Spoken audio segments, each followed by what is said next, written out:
So I was decorating my hook in Dead by Daylight, adding some flair before the murder begins, and then I noticed this, a pride flag, just hanging from the hook.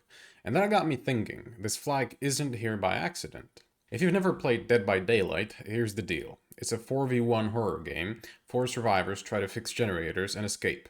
One killer tries to hunt them down and hang them on meat hooks. It's very intense and chaotic. But beyond the blood and screams, the more I played, the more I noticed that this game has become something of a safe space for LGBTQ plus players. So let's think about it.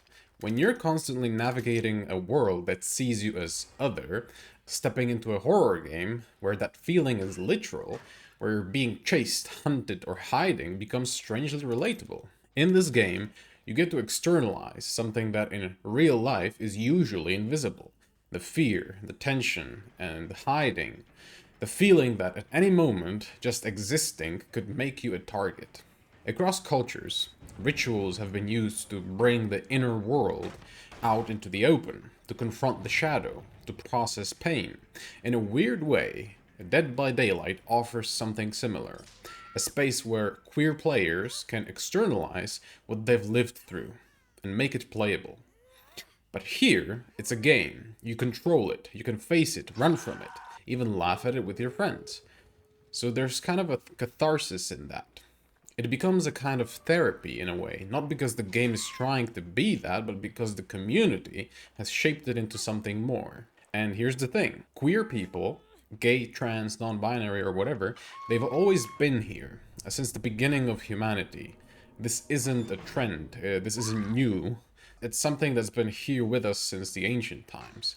But even now, in 2025, LGBTQ plus people are still being legislated, mocked, excluded, or worse. So when a game creates even a small space where that pain can be acknowledged, even symbolically, it matters. Most queer players, they're drawn to survivors, and that makes kind of sense to me, because being a survivor is about sticking together, helping each other, holding on, even when things look hopeless.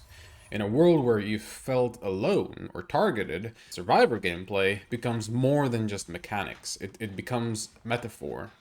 You see it in the way players dress their characters, for example, in the pride charms they wear, in the names they choose. It's subtle, but it's loud at the same time. It says, I'm here and I'm not hiding. Not every queer player sticks to the survivor role, of course. Some play the killer. And when you think about it, it's just as powerful.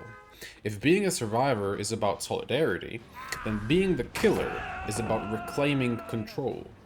You're not the one hiding anymore.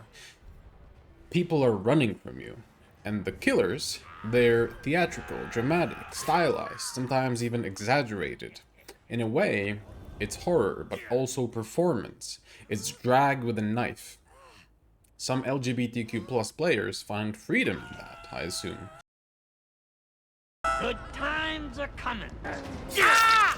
I'm amazing. Ah! You're mine, asshole.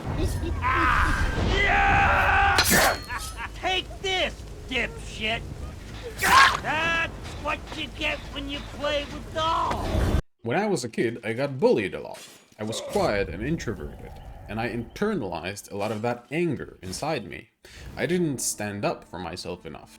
So now, jumping into a game where I get to be the one in control, setting the traps, playing with my food, turning the tables, it's satisfying. It's kind of a safe revenge. It's play, and weirdly, it helps.